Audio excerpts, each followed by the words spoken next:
Assalamualaikum warahmatullahi wabarakatuh.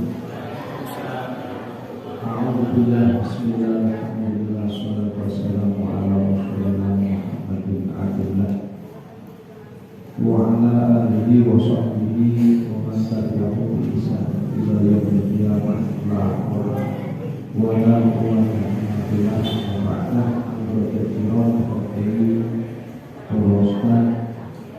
yang tansah kula dari berbagai tugas nasional meskipun pengurus masjid Jamiatul Rahmah ingkang tansah kula hormati lan sedherekipun hadirin hadirat ingkang mugi-mugi tansah dipun rahmati dening Allah Subhanahu wa taala. Sepindah bahwa tansah kita menjalankan Rasul kita dengan Allah Subhanahu wa taala binawi alhamdulillah rabbil alamin. Ranten ngantos sonten menika kita masih ibu paringi kenikmatan arupi kenikmatan iman, kenikmatan Islam, dan kenikmatan kesehatan. Sehingga ngantos sonten menika kita tasih dipun paringi saged menangi bulan Ramadan. Allahumma ranten menangi bulan Ramadan menika salah satu bentuk doaipun Rasulullah sallallahu alaihi wasallam. Terus kanjeng Rasulullah itu nek bulan Rajab dongane Allahumma barik lana fi Rajab wa Sya'bana wa balina Ramadan. Adik-adik apa enggak?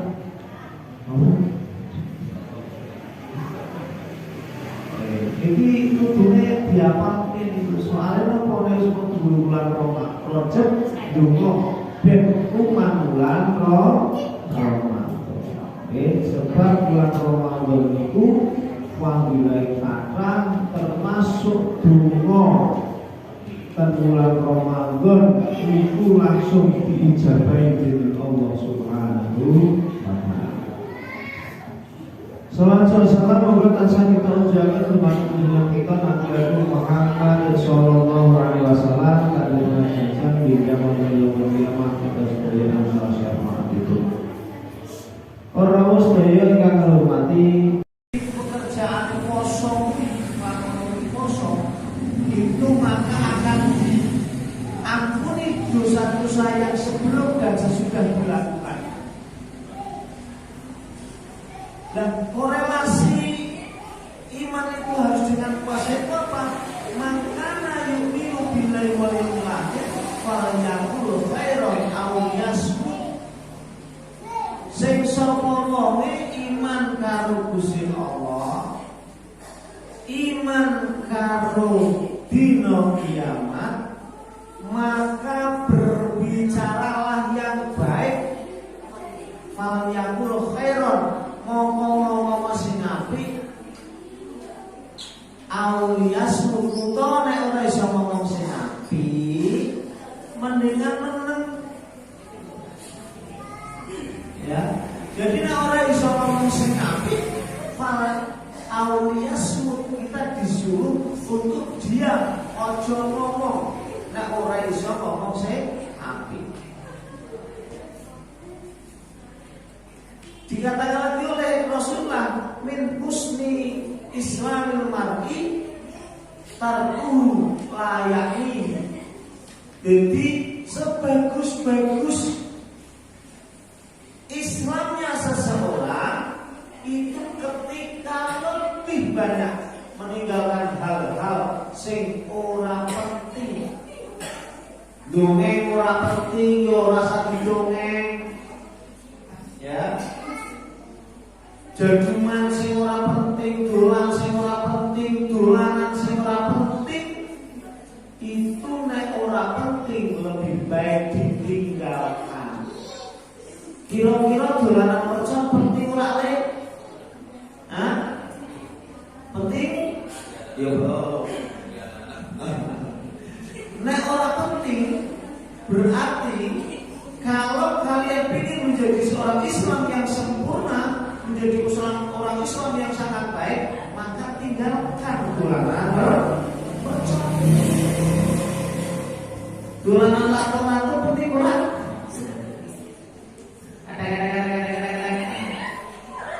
Kadang ngaji TPQ luwih dipentengi lato-lato daripada ngaji kalau TPQ. Mangkat TPQ utawa mangkat ngaji ning kelas ora sing siji menang kok balik sing siji berarti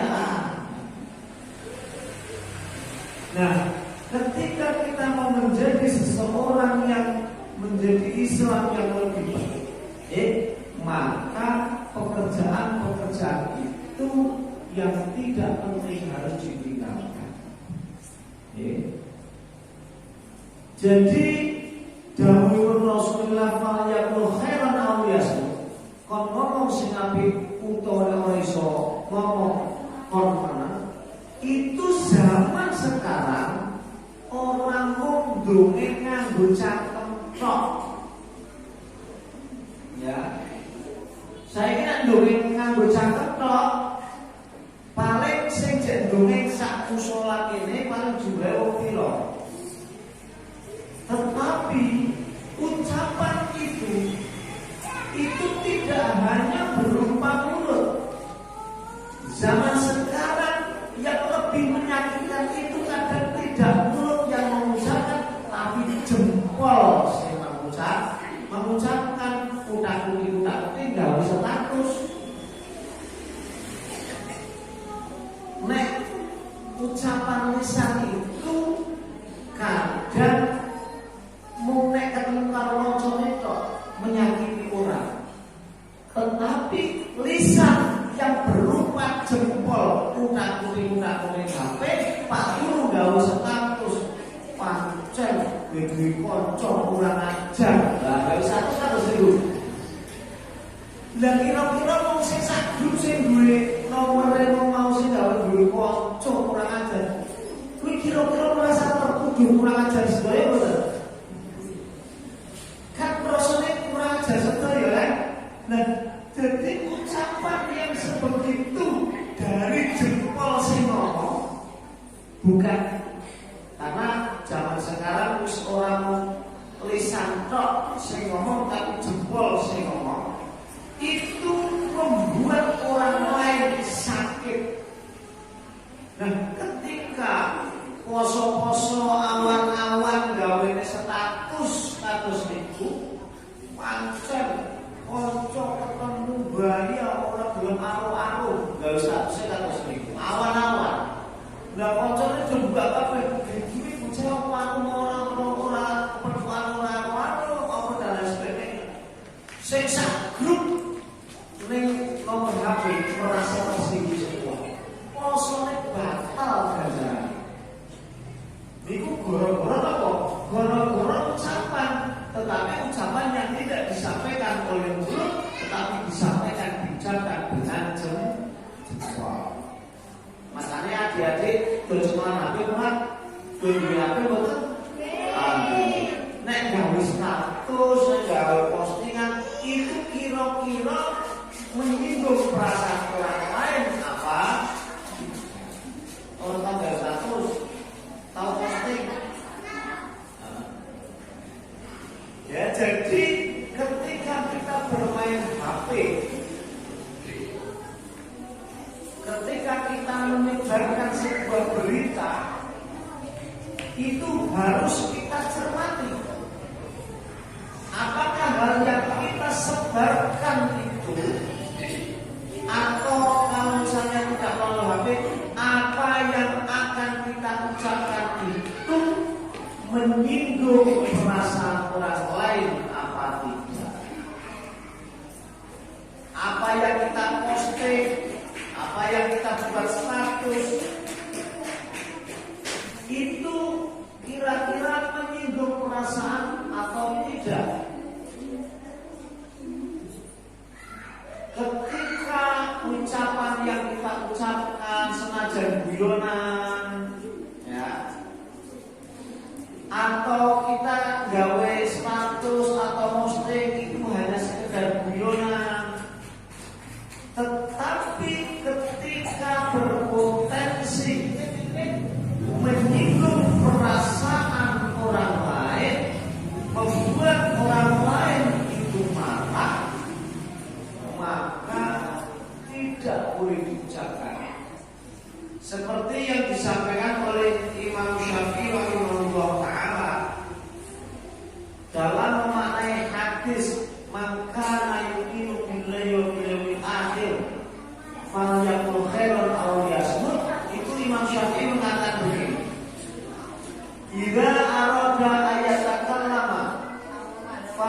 yatafakkar falyatafakkir fa idza zahara annahu la dharra alaihi takallam wa idza anna fihi dirara aw syakka fihi aw syakka. Dari Imam Syafi'i, apa yang akan kita ucapkan, apa yang akan kita buat postingan, apa yang akan buat kita status di dalam Android kita, atau apa yang akan kita ucapkan ketika kita bertemu dengan teman-teman mau guyonan dan lain sebagainya, dari Imam Syafi'i harus kita pikirkan. Jadi setiap kita mau ngomong, kita mau membuat status, kita mau membuat postingan sesuatu, harus kita pikirkan apakah yang kita lakukan itu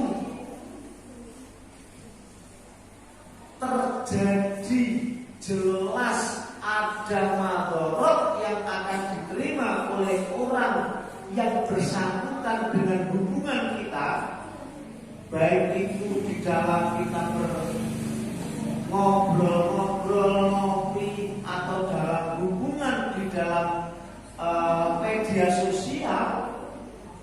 Ketika itu jelas yang kita lakukan adalah berdampak kepada kemadharatan atau berdampak pada menyinggung perasaan orang lain,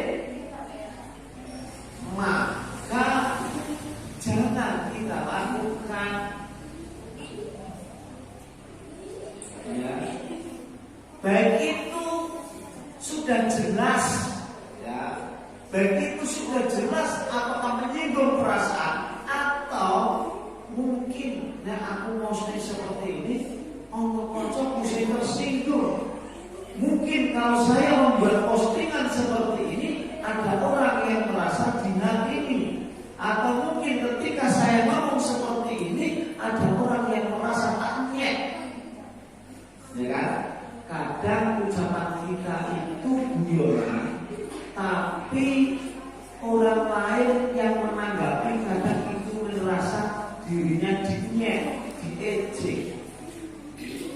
Maka ketika yang kita lakukan itu berpotensi terhadap kedororan atau kepada kemaksiatan atau kepada tersinggungnya perasaan orang lain, maka dari Imam Syafi'i jangan dilakukan.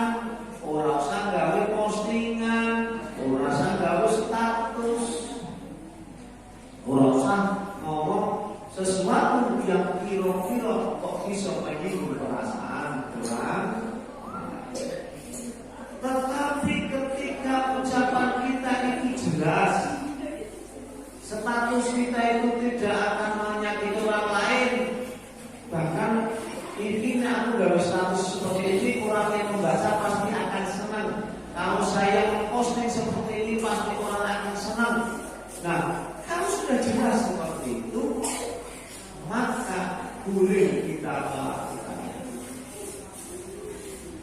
Kenapa?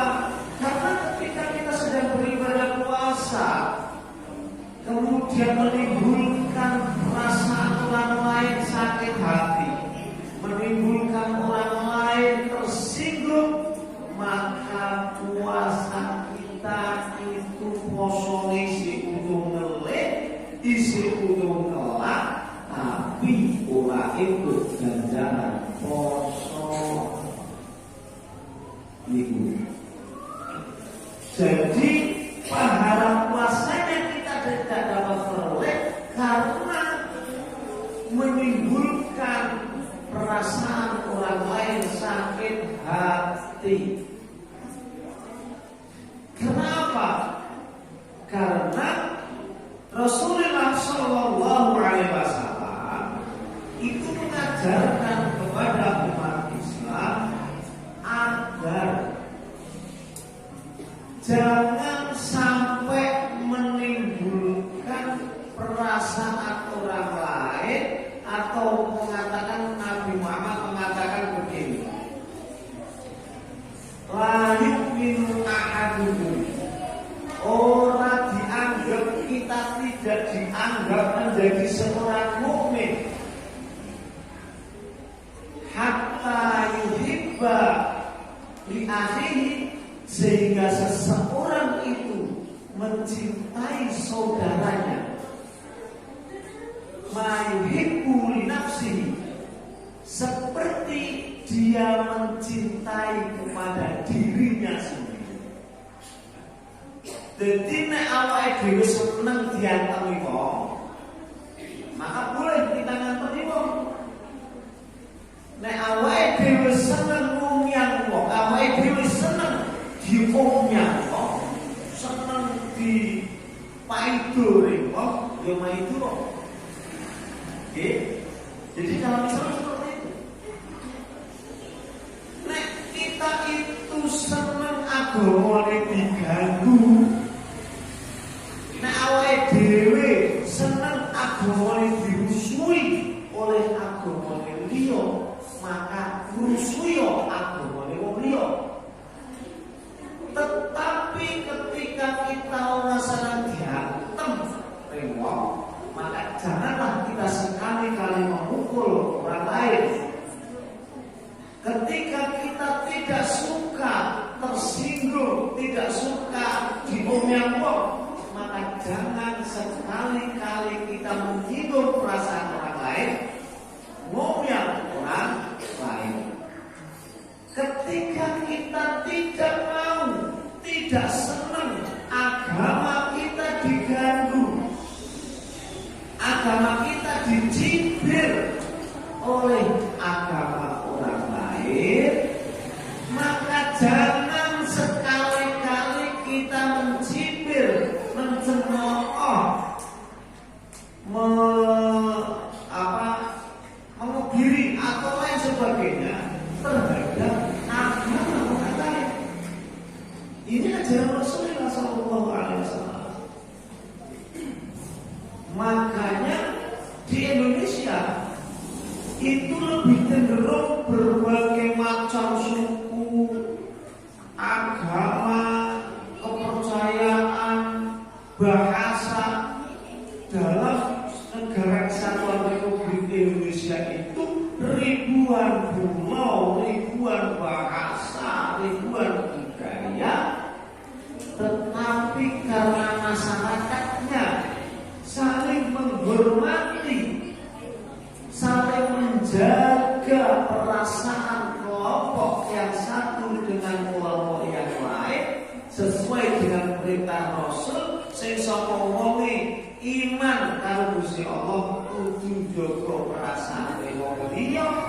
Maka Indonesia itu sampai saat ini ora kaya negara Timur Tengah. Negara Timur Tengah padha-padha Islame, padha-padha nganggo jubahe, padha-padha nganggo jase,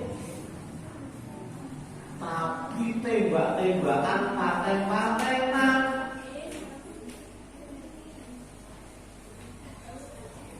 Jodone bareng, posone bareng.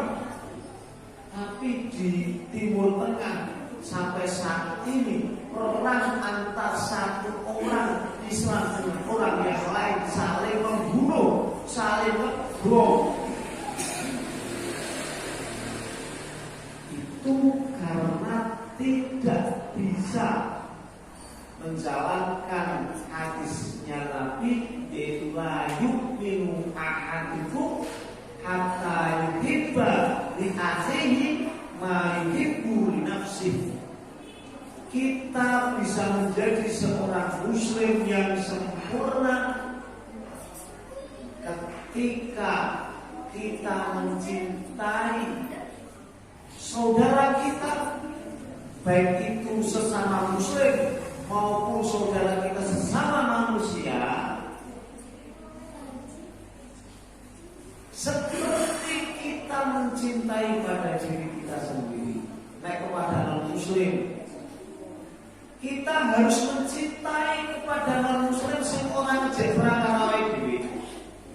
Itu dengan mendoakan mereka agar mereka mereka mendapatkan hidayah dari Allah Subhanahu wa ta'ala. Jadi kita mendoakan, memintakan kepada Allah karena kita itu ingin mereka itu bisa mendapatkan hidayah dari Allah, ingin mereka itu bisa menjadi orang yang mukmin, maka kita doakan, bukan malah diperusik.